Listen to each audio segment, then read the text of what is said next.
Hi, welcome to the next talk on culture, foreign policy, and society in times of change. I'm Caroline Gier. It's good that you're here. Last time I discussed the impact of Russia's war that started on 24th of February this year.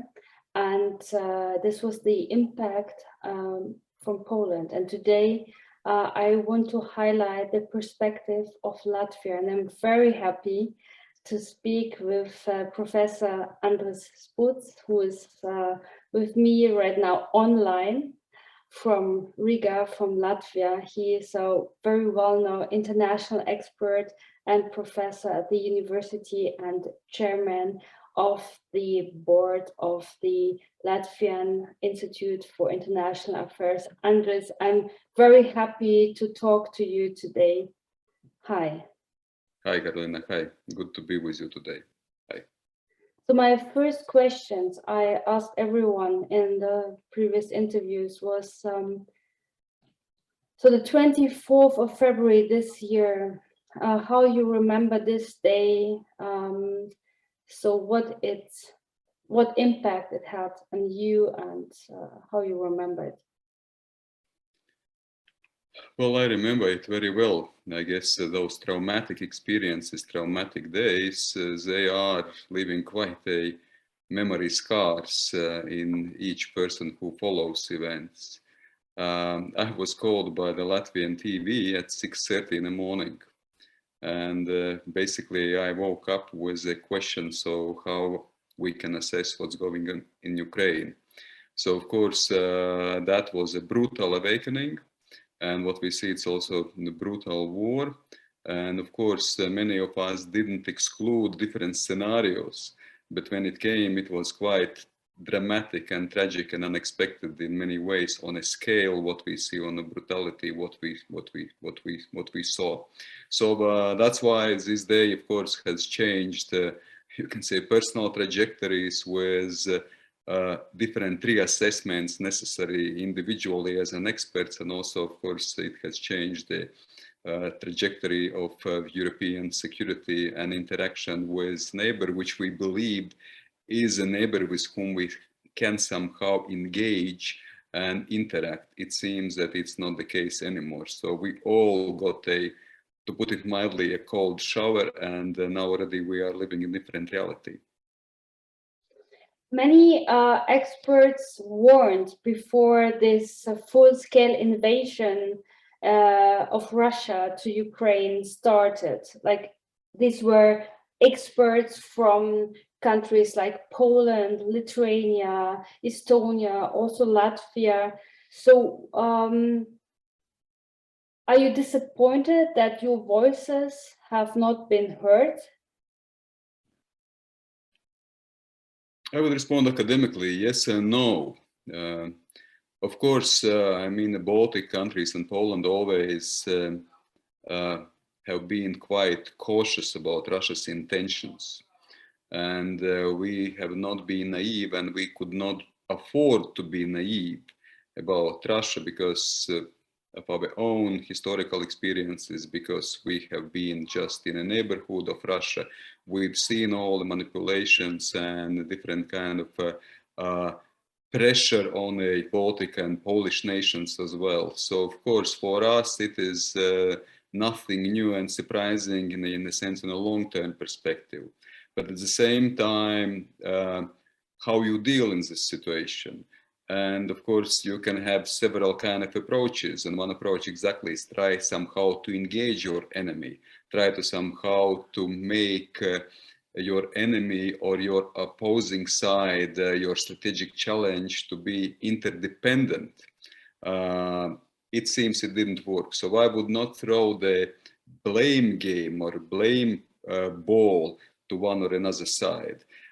Because yes, we had our own experiences. And of course, we warned about those experiences. At the same time, well, it was not easy now in retrospective and say what would be the right policy and what which policy would work efficiently. And second one, of course, still, even though realizing the assertiveness of Russia already for decades, starting from 2007 in Munich speech and 2008 the invasion in Georgia, at the same time, of course, no one expected specifically on one specific day that such a large scale and brutal invasion might take place. Yes, there were some voices, there were some assessments. Exactly, no one excluded that there are different kind of scenarios, but still it was also sort of unexpected for many in the Baltic countries, and I believe also in Poland, that such a brutal invasion took place, such an ambition not only for destruction, but I would even say for self-destruction on behalf of Mr. Putin. Why you thought that this decision of Mr. Putin was not very realistic, like before the 24th? Why you thought you will not risk this?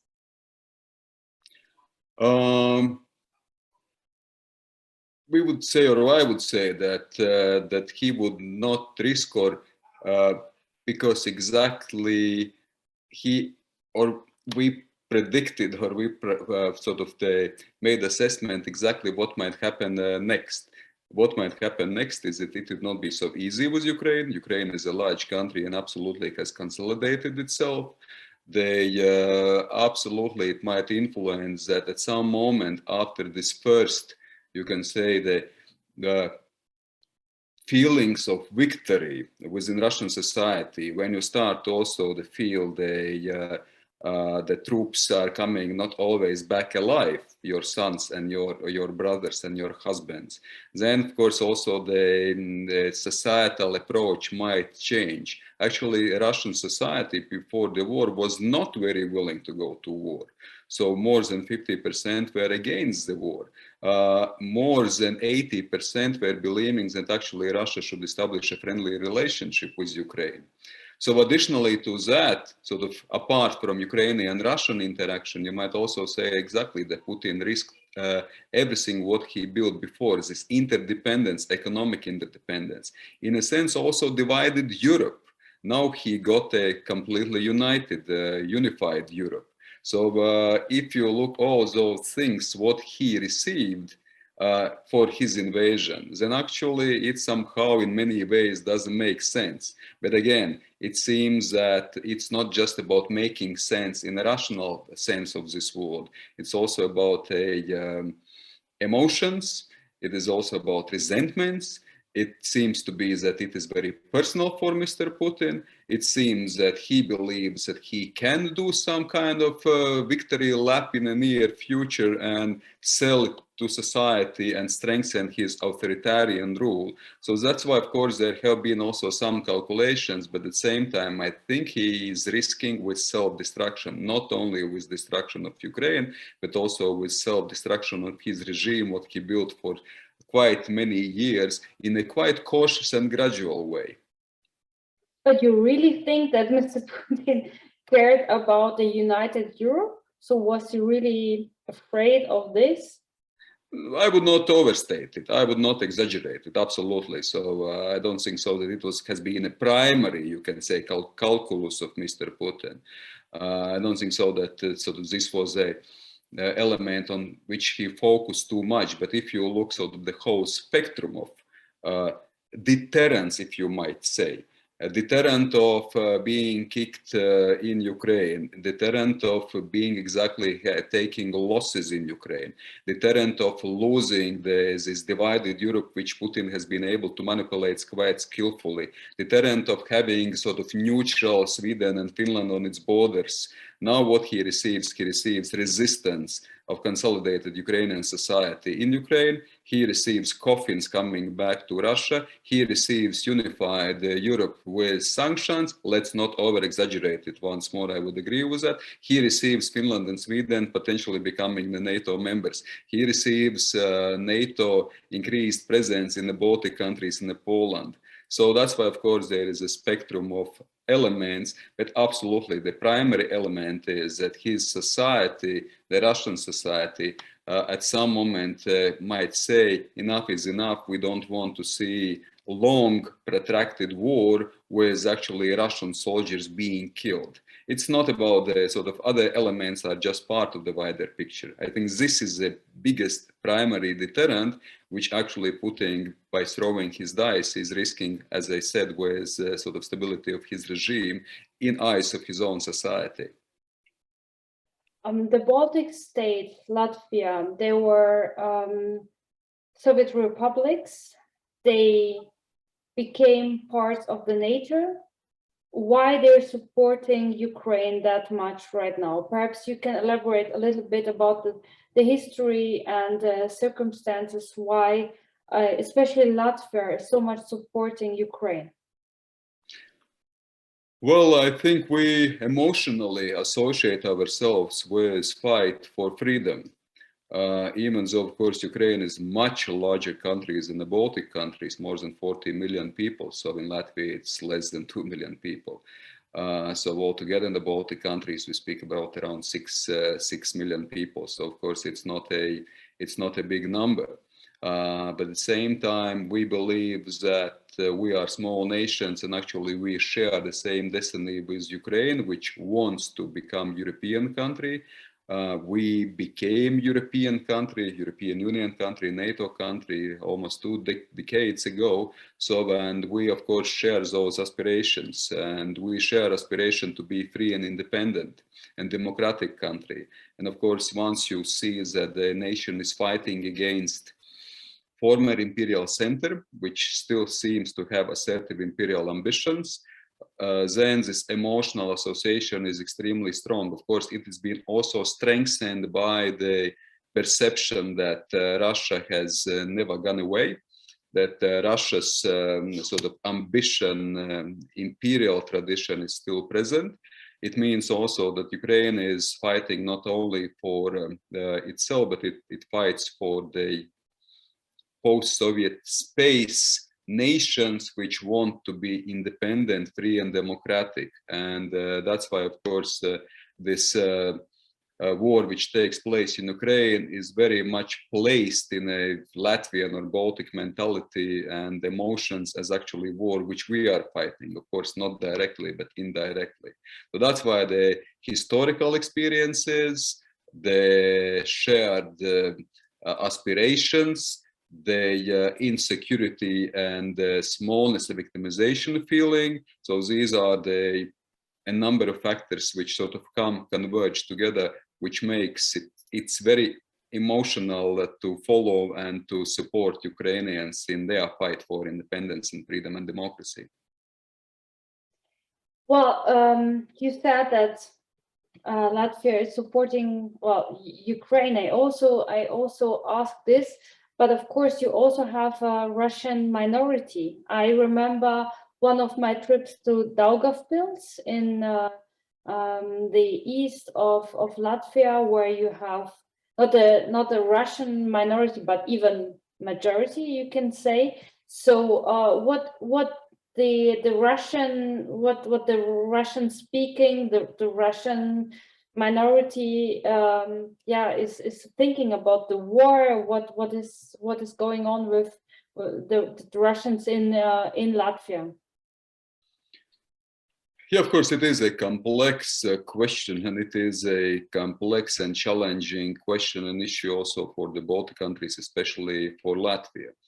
As a legacy of the Soviet Union, there are more than 30% Latvia's population is a Russian-speaking population. As you mentioned, it's Russian-speaking minority. And in some parts of Latvia, especially in eastern part, actually the Russian-speaking minority is a majority in some parts of Latvia. At the same time, of course, I should also add that it is not Russian-speaking minority. It is Russian-speaking minorities in plural. There are very different Russian speakers in Latvia by the legal status, by the historical, you can say, legacies and the presence in Latvia, the generations which were born or already lived here for centuries. Some of them arrived a generation ago.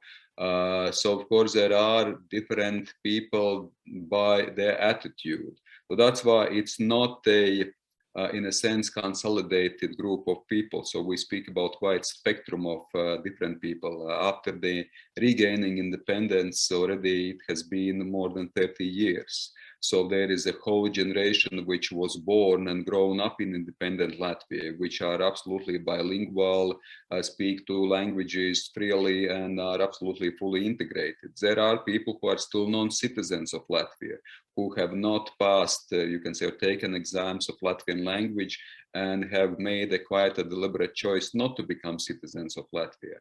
So that's why there is a spectrum. And I still refer to the question which was asked to Russian speakers or Russian speaking minority in 2014, immediately after Crimea annexation, Russia's aggression in Ukraine in 2014. There was a question to the Russian speakers: do you have the feeling of belonging to Latvia? Are you patriots of Latvia? Are you satisfied with living in Latvia? So 60 to 65% responded yes. More than 30% responded basically no. So the glass is half empty or glass is half full. So I guess both in a way.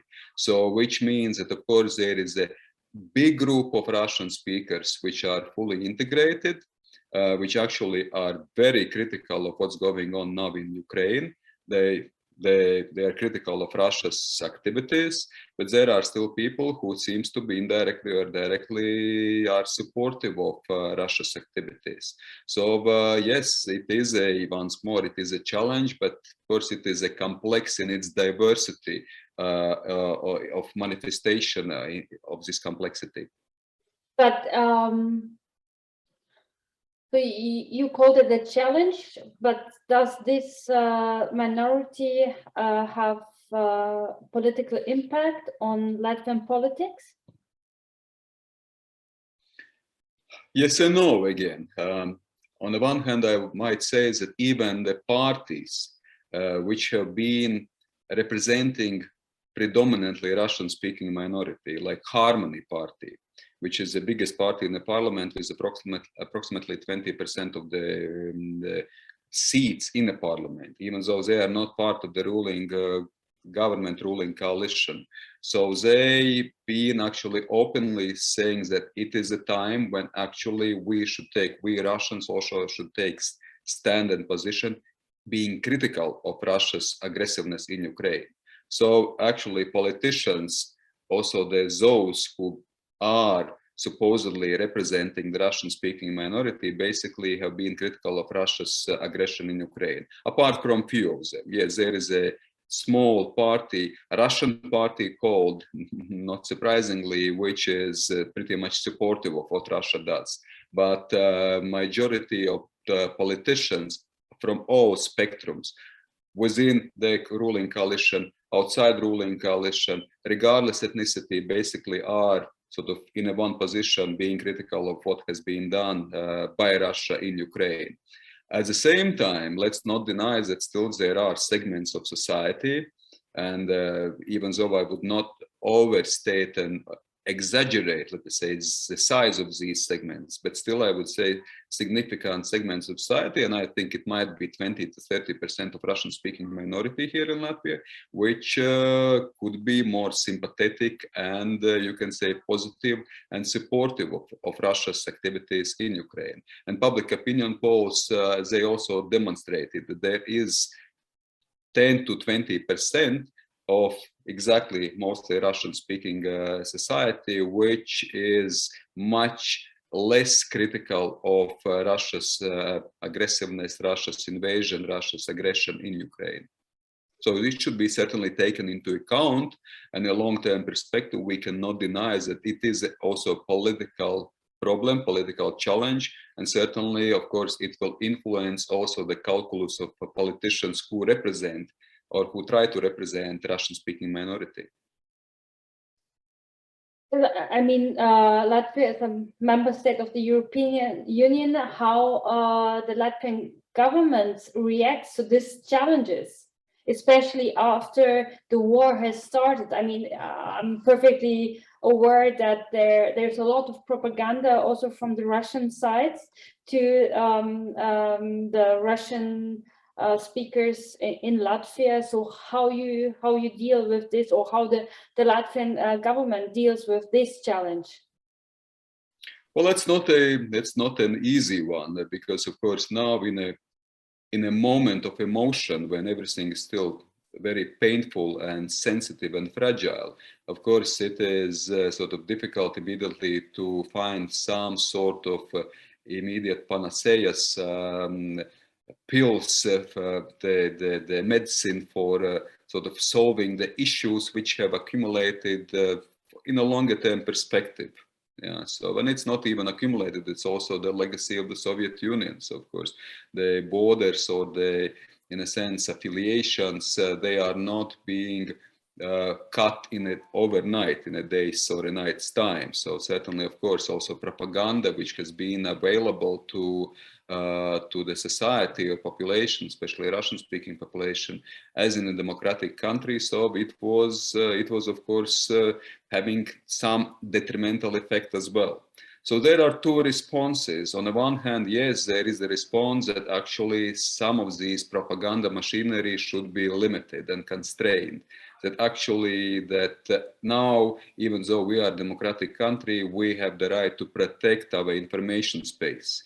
And that's why we can see quite a lot of bans on a Russian TV, on a Russian websites, which promote, which disseminate Russian propaganda.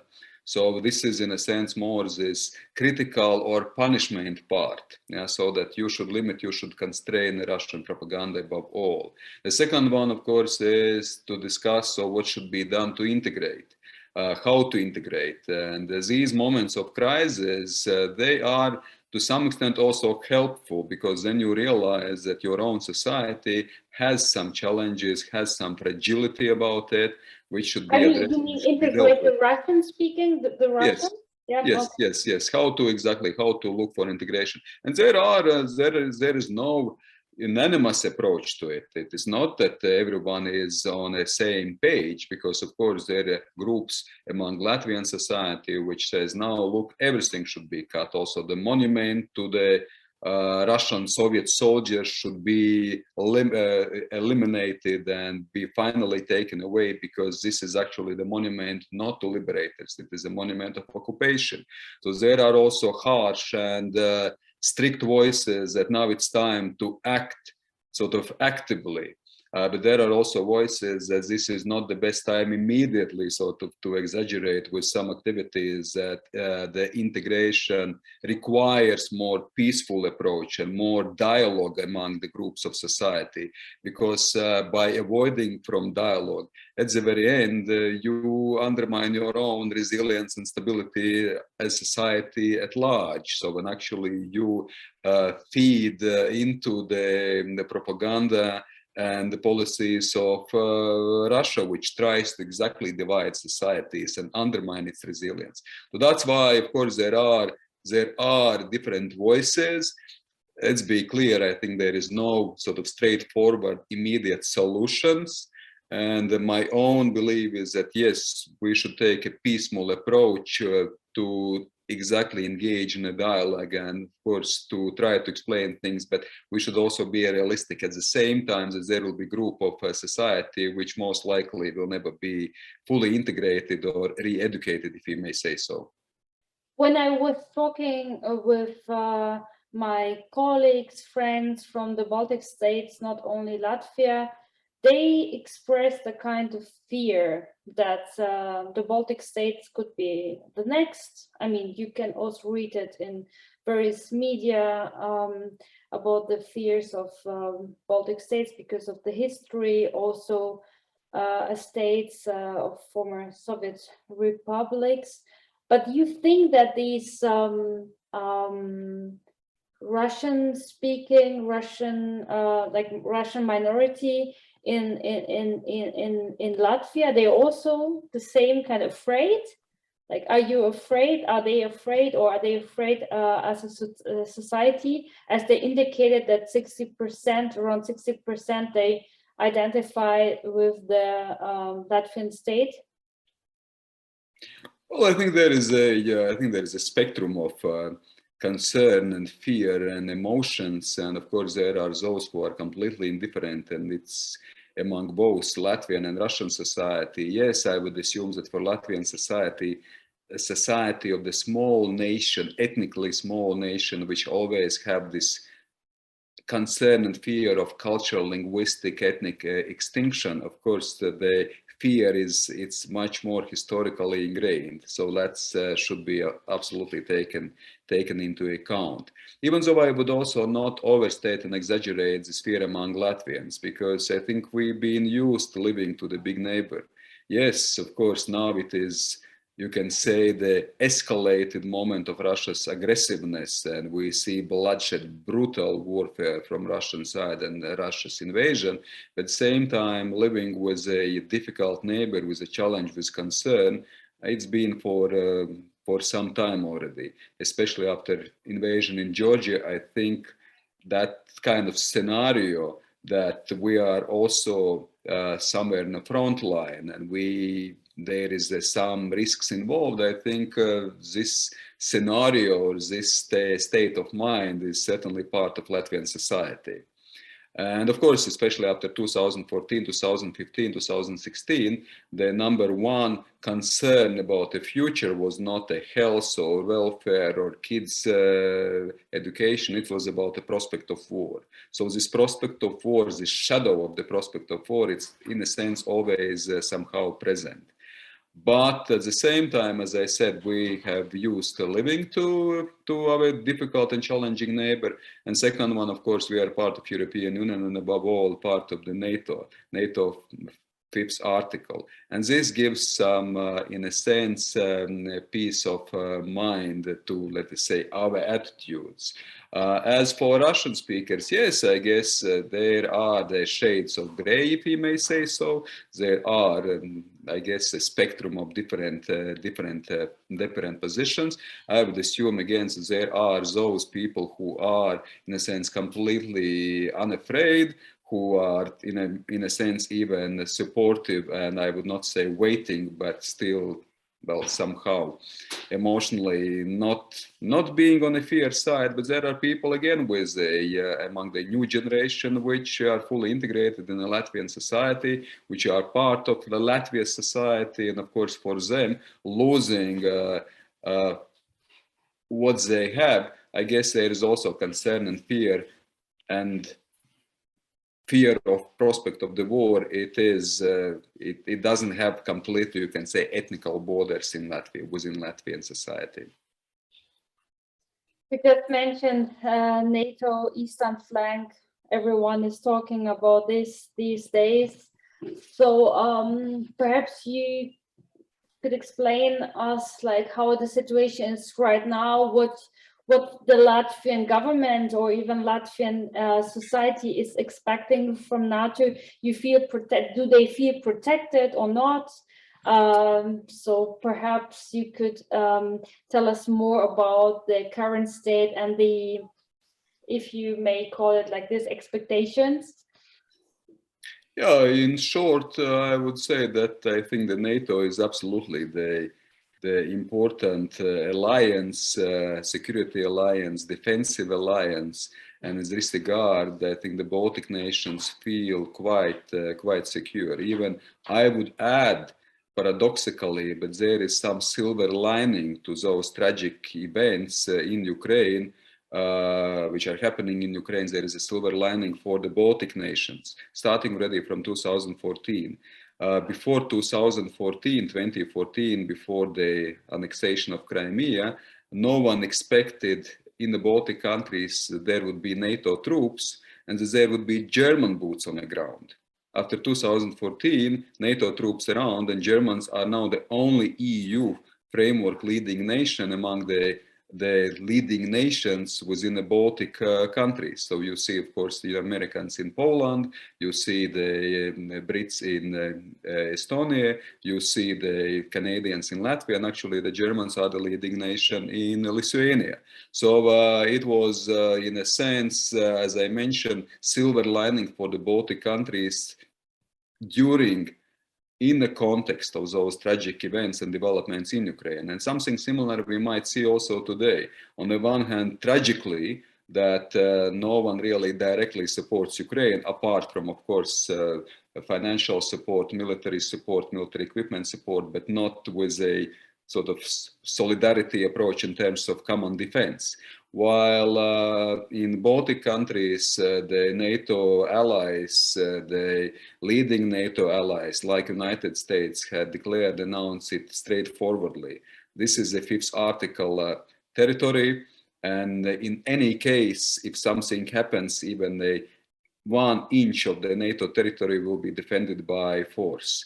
So also additional reinforcements are being sent into the territory. So that's why I see that there are some positive developments, if we may again say so in a wider negative context, which are taking place in the Baltic countries and which are taking in the Baltic Sea region. Already, as I mentioned, by the Finland and Sweden actually being on accession track to the NATO military alliance.